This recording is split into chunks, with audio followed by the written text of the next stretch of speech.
Hello friends, welcome to my channel. இன்னைக்கு நம்ம முள்ளங்கி சட்னி எப்படி செய்யறதுன்னு பார்க்கலாம்.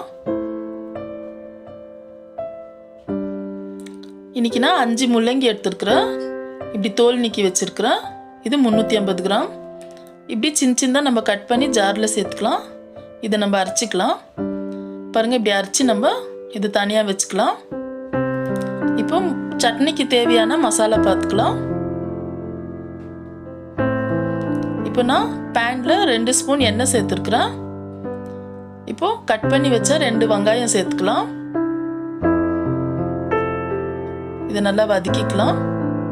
இப்போ வரமிளகாய் ஒரு 4-5, பச்சை மிளகாய் ஒரு 4, 2 பீஸ் தேங்காய் கட் பண்ணி வச்சிருக்கிறேன்.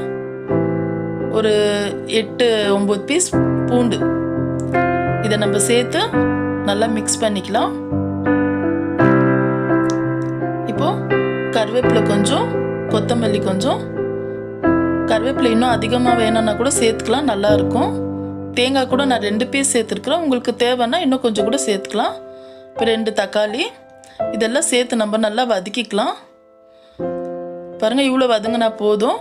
இப்போ ஸ்டவ் ஆஃப் பண்ணிட்டு இதை ஆற வச்சு நம்ம அரைச்சிக்கலாம். இப்போ அதே பேனில் நான் கடுகு உளுந்து சேர்த்துருக்குறேன் சட்னி தாளிக்கிறதுக்கு. இப்போ கொஞ்சம் கருவேப்பிலை சேர்த்து நம்ம வதக்கிக்கலாம்.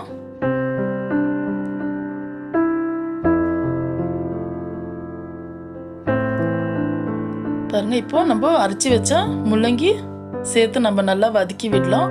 1 நிமிஷம் போல் நல்லா வதங்கட்டும். மீடியம் ஃப்ளேமில் வச்சுக்கோங்க. பாருங்க இப்போ 1 நிமிஷம் ஆயிடுச்சு. இப்போ நம்ம அரைச்சி வச்சிருக்கிற மசாலா சேர்த்துக்கலாம்.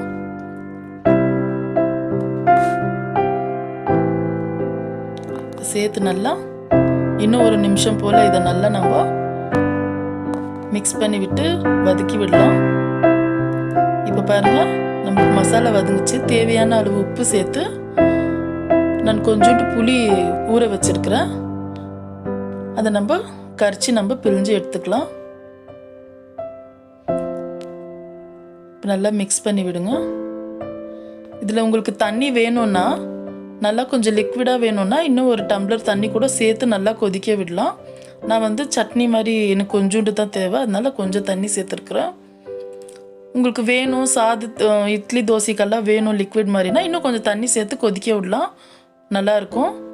இப்போ இதை நல்லா நம்ம 1 நிமிஷம் போல் கொதிக்க விடலாம். ஏன்னா ஃபஸ்ட்டே மசாலா வதங்கி இருக்கு இல்லையா. பாருங்கள் நம்மளுக்கு இன்னும் நல்லா மணமாக இருக்குது.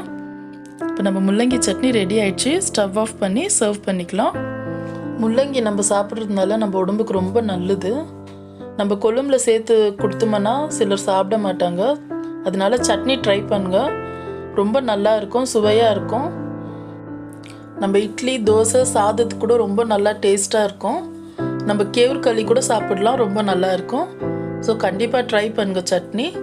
அவ்வளோதான் ஃப்ரெண்ட்ஸ். இந்த வீடியோ உங்களுக்கு பிடிச்சிருந்தா லைக் பண்ணுங்கள், ஷேர் பண்ணுங்கள், மறக்காமல் சப்ஸ்கிரைப் பண்ணுங்கள்.